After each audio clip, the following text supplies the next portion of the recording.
Hello students, welcome to all students in our English classes. तो students, आज हम आपके लिए क्लास 12th का जो रेनबो बुक है यानी फर्स्ट बुक है, उसकी जो पोएम है द नोबल नेचर, वो लेकर आए हैं, जिसके राइटर हैं बेन जॉनसन। आज हम इसी पोएम के क्वेश्चन आंसर आपको कराने जा रहे हैं। देखिए स्टूडेंट, जैसा आपको हमने ये पोएम रीड कराते समय बता दिया था कि बेन जॉनसन अपने टाइम के एक बहुत महान पोइट रहे हैं। उन्होंने इस नेचर का इतना सुंदर वर्णन किया है अपने ही शब्दों में कि हम बता नहीं सकते। और उन्होंने प्रकृति से इतने अच्छे इसके लिए बहुत अच्छे प्रतीक लिए हैं, जिनसे वो अपनी बात को आपके सामने रखते हैं। तो देखिए, इसका पहला क्वेश्चन है, what symbols does Ben Jonson draw from nature. कि जो बेन जॉनसन है वो अपनी इस पोयम में प्रकृति से कौन कौन से प्रतीकों को लेते हैं। देखिए, Ben Jonson draws 2 symbols from nature.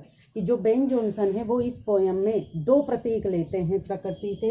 N okay, N का मतलब होता है एक और ओक का मतलब होता है बलूत। देखिए स्टूडेंट्स, ये बलूत एक प्रकार का पेड़ होता है। एन ओक ट्री, एक बलूत का पेड़, ऑफ 300 ईयर्स लाइफ, जिसकी आयु 300 वर्ष की होती है।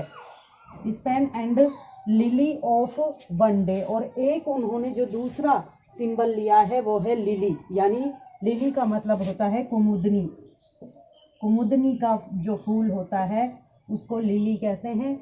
तो उन्होंने 2 सिंबल्स लिए हैं, एन ओक यानी एक बलूत का पेड़, और जिसकी आयु लगभग 300 वर्ष की होती है, और दूसरा उन्होंने जो सिंबल लिया है वो है कुमुदनी यानी लिली, जो मात्र एक दिन के लिए खिलती है, एक रात के लिए खिलती है, लेकिन फिर भी अपनी खुशबू चारों तरफ फैला जाती है।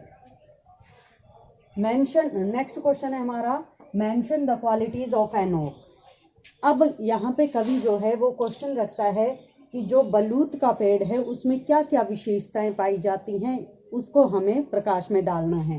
तो देखिए, an oak tree is very big in size. एक बलूत का पेड़ आकार में बहुत बड़ा होता है। इट लाइव्स फॉर 300 ईयर्स, यह लगभग 300 वर्ष का जीवन जीता है। इन द एंड, और अंत में, it falls like a log dry ballad, और अंत में यह एक लट्ठे की तरह सूख कर, यानी जिसकी बैलेड का मतलब होता है लीफलेस, यानी जिसमें से पत्तियां झड़ चुकी हों, बिना पत्तियों के एक लट्ठे के रूप में गिरता है एंड शेयर, और मुरझा जाता है। तो स्टूडेंट्स, मैं जहाँ तक समझ रही हूँ आपको ये पता चल रहा होगा कि भले ही इसका जीवन इतना लंबा है लेकिन किसी काम का नहीं है। जैसे आपने वो कहावत तो सुनी होगी कि जो खजूर का पेड़ होता है वो चाहे कितना भी बड़ा हो लेकिन उसका कोई फ़ायदा नहीं है, कितना ही लंबा चला जाए उसका कोई फ़ायदा नहीं है, क्योंकि वो किसी भी राहगीर को छाया ही नहीं दे पाता। इसी प्रकार ये बलूत का पेड़ है कि इसकी आयु तो 300 वर्ष है लेकिन इसका फ़ायदा किसी के लिए कुछ भी नहीं है, और अंत में जब यह ख़त्म होता है 300 वर्ष में, तो भी वो एक सूखे हुए बिना पत्तियों के लट्ठे की तरह गिर जाता है, और जिसमें पूरी तरह से मुरझा जाता है। नेक्स्ट क्वेश्चन है हमारा, how does a lily of a day impress. एक ही रात में या एक ही दिन में जो कुमुदनी का फूल है वो हमें किस प्रकार से प्रभावित करता है। A lily of a day impress us, एक ही दिन की कुमुदनी हमें प्रभावित करती है बाय द ब्यूटी, अपनी सुंदरता से। Its beauty cast a spell on everyone. Spell का मतलब होता है जादू, इसका मतलब होता है जादू। जो इसकी खूबसूरती होती है वो हर किसी पर अपना जादू चला देती है। Within its short life, इसके छोटे से जीवन में ही, it gives joy to the beholders, जो कोई भी इस फूल को अपने हाथ में लेता है वो पूरी जिंदगी भर का आनंद प्राप्त कर लेता है।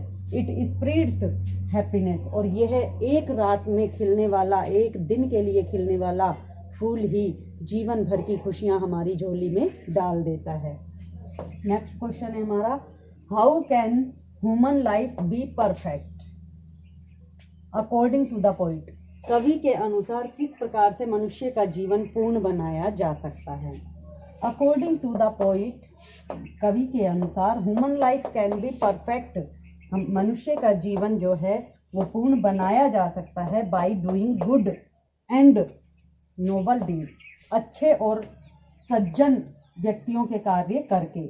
ए short spend worthwhile life, एक छोटा सा जीवन होने के बावजूद भी इज मोर डिजायरेबल, यानी कि एक छोटा जीवन अच्छा है, बहुत प्रशंसाजनक है, बजाय देन यानी बजाय ए मीनिंगलेस लॉन्ग लाइफ, एक बिना अर्थ की लंबे जीवन से तो एक प्रशंसनात्मक जो छोटा जीवन है वो ज़्यादा अच्छा है।